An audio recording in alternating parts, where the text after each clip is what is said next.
अरे ऐका ऐका पोलीस भरती देणारे वीरांनो, एक प्रश्न विचारतो.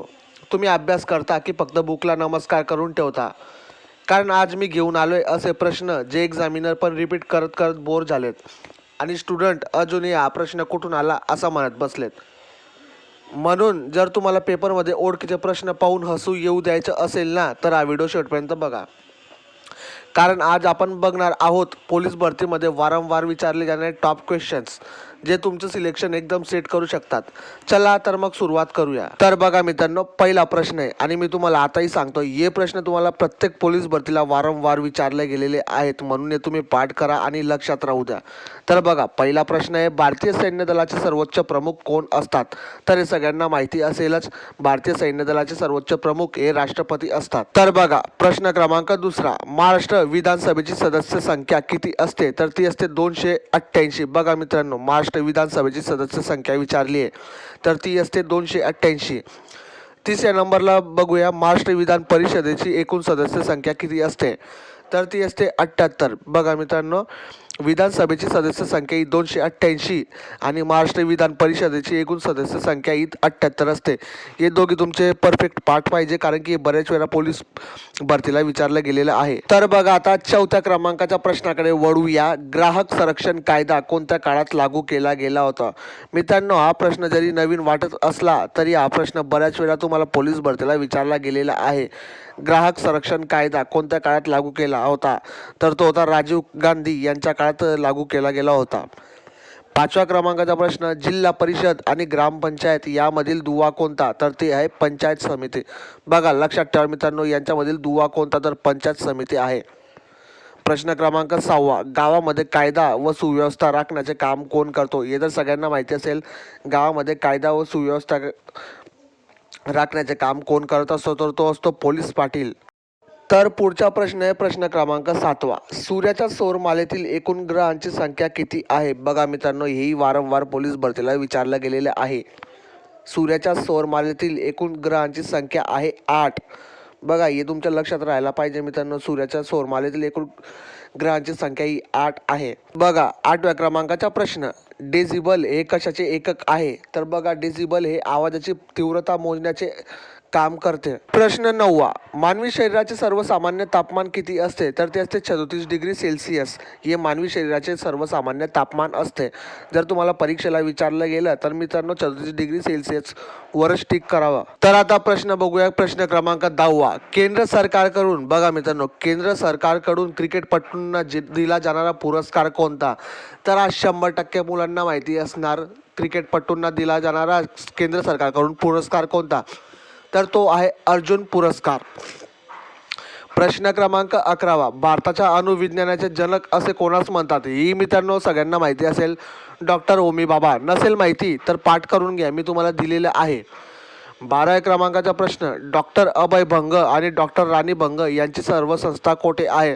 तर ती आहे गडचिरोली येथे. तर पुढचा प्रश्न कोणता बघू, प्रश्न क्रमांक 13, महाराष्ट्रातील सर्वात जास्त साखर कारखाने असणारा जिल्हा कोणता? तर तो आहे अहमदनगर, म्हणजेच आताचा अहिल्यानगर.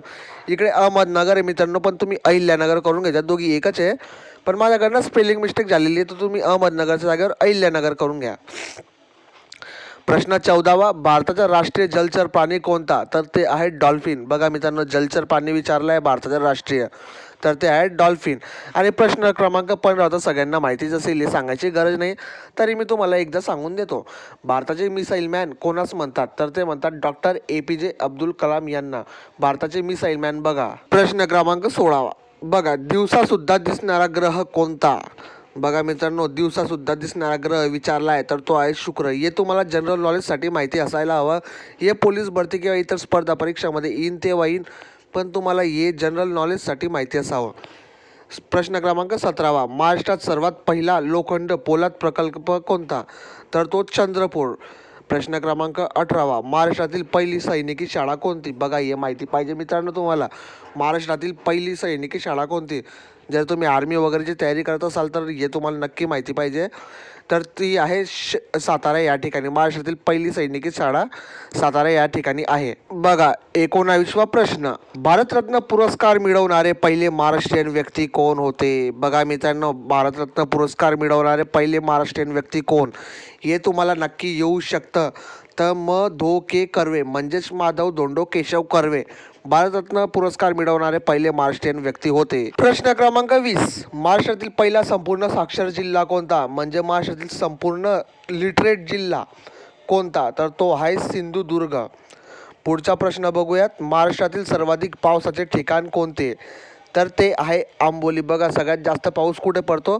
तर तो आंबोली या ठिकाणी पडत असतो. तर बघा प्रश्न क्रमांक 22वा, ज्ञानेश्वर महाराजांचे जन्मगाव कोणते? बघा संत ज्ञानेश्वर महाराजांचे जन्मगाव विचारलंय तर हे तुम्हाला माहिती असायला हवं. तर ते आहे आपेगाव.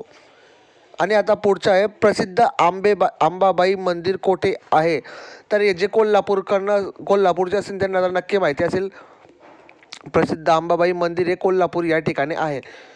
महाराष्ट्रातील सर्वाधिक किनारपट्टी लाभलेला जिल्हा कोणता? तर तो बघा मित्रांनो रत्नागिरी आहे. महाराष्ट्रातील सर्वाधिक किनारपट्टी लाभलेला जिल्हा रत्नागिरी आहे. तुम्हाला जर कधी परीक्षेला विचारलं तर तुम्हाला हे नक्की माहिती पाहिजे. आणि जर तुम्हाला दिसलं समजा परीक्षेमध्ये तर तुम्ही याच्या टप्प्यात कार्यक्रम केलाच पाहिजे. तर बघा प्रश्न 25वा, राष्ट्रपती पदक प्राप्त पहिला मराठी चित्रपट कोणता? तर बघा मित्रांनो, राष्ट्रपती पदक भेटलेला पहिला मराठी चित्रपट कोणता आहे? तर तो आहे श्यामची आई.